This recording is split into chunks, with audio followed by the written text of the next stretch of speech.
মহান আল্লাহ শুকরিয়া আদায় করছি যে আল্লাহ সুবহানাহু ওয়া তাআলা এরকম একটা সমাবেশ 2026-এর 12ই ফেব্রুয়ারি নির্বাচনের আগে আমিরে জামাতের উপস্থিতিতে যে সমাবেশ জনসমুদ্রে পরিণত হয়েছিল, আজকে আবার একইভাবে এই ঈদগাহ ময়দান অতিক্রম করে গোটা বরিশালের রাস্তা ছাড়িয়ে অলি গলিতে জনসমুদ্রে পরিণত করেছেন।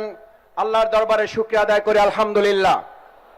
সম্মানিত ভাই এবং বন্ধুগণ, বরিশাল হচ্ছে আমাদের সেই এলাকা যে এলাকায় আজ 18 তারিখ সর্বপ্রথম ফ্যাসিবাদের বিরুদ্ধে বরিশাল বিশ্ববিদ্যালয় ফ্যাসিবাদ মুক্ত বাংলাদেশ ঘোষণা করেছিল। বরিশাল হচ্ছে সেই বরিশাল যেই বরিশাল থেকে আমাদের প্রিয় মাতৃভূমি বাংলাদেশকে ফ্যাসিবাদ মুক্ত করার জন্য এখানকার তরুণ দামাল ছেলেরা জীবন বাজি রেখে বলেছিল, বরিশাল যেহেতু ফ্যাসিবাদ মুক্ত হয়েছে, বাংলাদেশও ফ্যাসিবাদ মুক্ত হতে বাধ্য। সেই বরিশালে আজকে সমাবেশে আমরা সেই তরুণ যোদ্ধা এবং জুলাই যোদ্ধা শহীদদেরকে স্মরণ করছি। আল্লাহ তাদেরকে জান্নাত নসিব করুন এবং আহত পঙ্গুদেরকে সুস্থতা দান করুন। সংগ্রামী ভাই এবং বন্ধুগণ, 17 বছর ফ্যাসিবাদ আমাদেরকে শুনিয়েছিল উন্নয়ন এবং উন্নয়ন, আমাদের মাথা থেকে নির্বাচনকে সরিয়ে দিয়েছিল।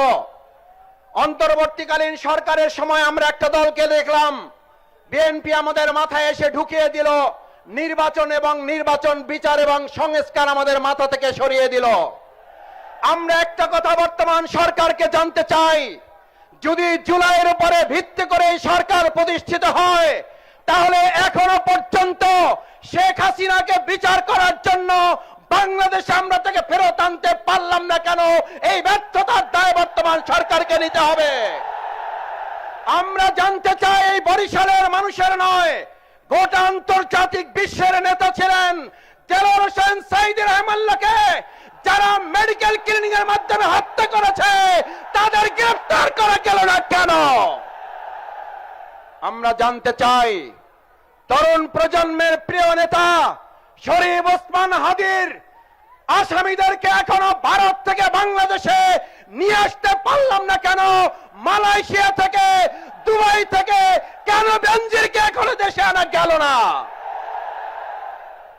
11 দলীয় সমাবেশ থেকে পরিষ্কার বার্তা দিতে চায় বরিশালবাসী, হয় বিচার করুন, না হলে জনগণ আপনাদের বিচার করবে, তার জন্য প্রস্তুতি গ্রহণ করুন।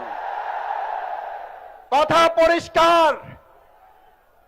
একদল ফ্যাসিস্ট আমাদেরকে বলেছিল উন্নয়ন উন্নয়ন, নির্বাচন নাই, আর আপনারা এখন আবার নতুন করে নির্বাচন দিয়ে উন্নয়নের নামে বিরোধী দলকে বৈষম্যের মধ্যে ফেলে দিয়ে আপনারা বিচার এবং সংস্কারকে ভুলিয়ে দেওয়ার ষড়যন্ত্র করছেন।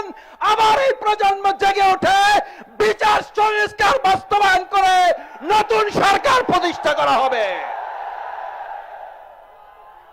যদি তার জন্য আর একবার ডাক দিতে হয়, তার জন্য আর একবার রাস্তায় নামতে হয়, আমার বরিশালবাসী 18 তারিখ যেভাবে রাস্তায় নেমেছিলেন, আর একবার 11 দলীয় নেতা ডাক্তার শফিকুর রহমান ডাক দিলে, জোট নেতৃবৃন্দ ডাক দিলে রাস্তায় নামতে রাজি আছেন কারা?